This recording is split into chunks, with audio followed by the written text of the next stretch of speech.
Hello दोस्तों, आज की कहानी है सम्मान। क्या फ़ायदा ऐसी ज़िंदगी का जिसमें कोई इज्जत ना हो। आज ये सोच सोच कर सगुणा रोई जा रही थी। सगुणा जिसकी शादी अमित से हुई थी, जो कि एक बड़े घराने का लड़का था। परिवार पैसे वाला था और सगुणा मध्यम वर्गीय परिवार से थी। ससुर की सरकारी नौकरी थी। घर में सास, देवर, ननद थे। सगुणा के पिता ने एक विवाह पत्रिका में उसका नाम दर्ज करवाया हुआ था, जिसे देखकर अमित के पिता ने उनसे मिलने की इच्छा जताई थी। सगुणा पढ़ी लिखी थी और मुंबई जैसे शहर में नौकरी करती थी, जबकि अमित के पिता राधे मोहन इटावा जैसे जिले में नौकरी करते थे। अमित के बारे में उसके पिता ने बताया था कि उसने ITI किया हुआ है, वो भी मैकेनिकल में, और अपना खुद का काम करता है। सगुणा के पिता ने जब जांच पड़ताल करवाई तो उन्हें सब ठीक लगा। अमित के माता पिता, भाई बहन जब सगुणा के घर उसे देखने पहुंचे तो उन्होंने सगुणा को पसंद कर लिया। पर सगुणा ने कहा कि वो शादी के बाद भी काम करेगी, क्योंकि उसका काम ऑनलाइन हो सकता है। तो किसी ने भी ऐतराज नहीं किया। सगुणा की शादी हो गई और वो इटावा जैसे छोटे कस्बे में आ गई। हालांकि सगुणा की मां ने कहा भी था कि मुंबई जैसे बड़े शहर में रहने वाली सगुणा इटावा में कैसे रह पाएगी, परंतु सगुणा के पिता ने बात को वहीं दबा दिया। सगुणा के ससुराल में थोड़े दिन तो सब सही रहा, पर जब सगुणा ने देखा कि अमित कभी तो पूरा दिन घर में ही रहता है और कभी 1-2 घंटे बाहर जाकर फिर घर में आ जाता है। महीना बीतने पर सगुणा ने अपने खर्चे के लिए अमित से पैसे मांगे तो उसने कहा कि मम्मी से ले लो।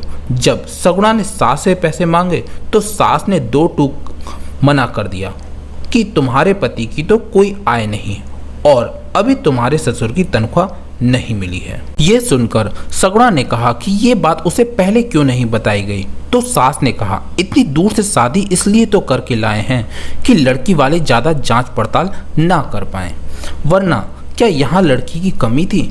ये सुनकर सगुणा को बहुत बड़ा धक्का लगा। सगुणा ने अपना ऑनलाइन काम करना शुरू किया। तब उसकी सास और ननद को खलबली मचने लगी, जबकि सगुणा घर का पूरा काम निपटाकर ही अपना काम करने बैठती थी। धीरे धीरे सास ननद ने अमित के कान भरने शुरू कर दिए कि पता नहीं फोन पर किससे बात करती है, कमरा बंद कर लेती है, हंसने की आवाजें आती रहती हैं। अमित और सगुणा के बीच अनबन शुरू हो गई।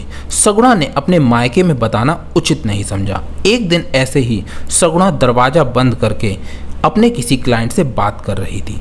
तभी अमित पीछे से गुस्से में आया और उसका फोन उठाकर पटक दिया, जिससे फोन टूट गया। अब सगुणा का काम भी बंद हो गया।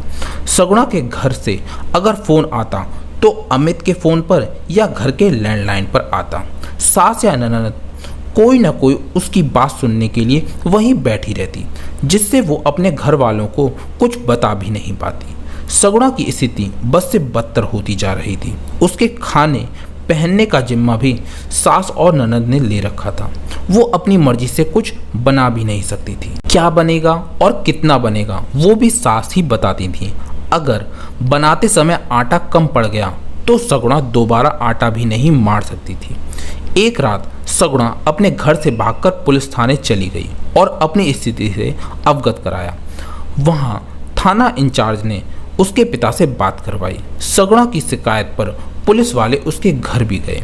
घर वालों ने माफ़ीनामा भी लिख के दिया, पर सगुणा अब अपने ससुराल में किसी भी कीमत पर नहीं रहना चाहती थी।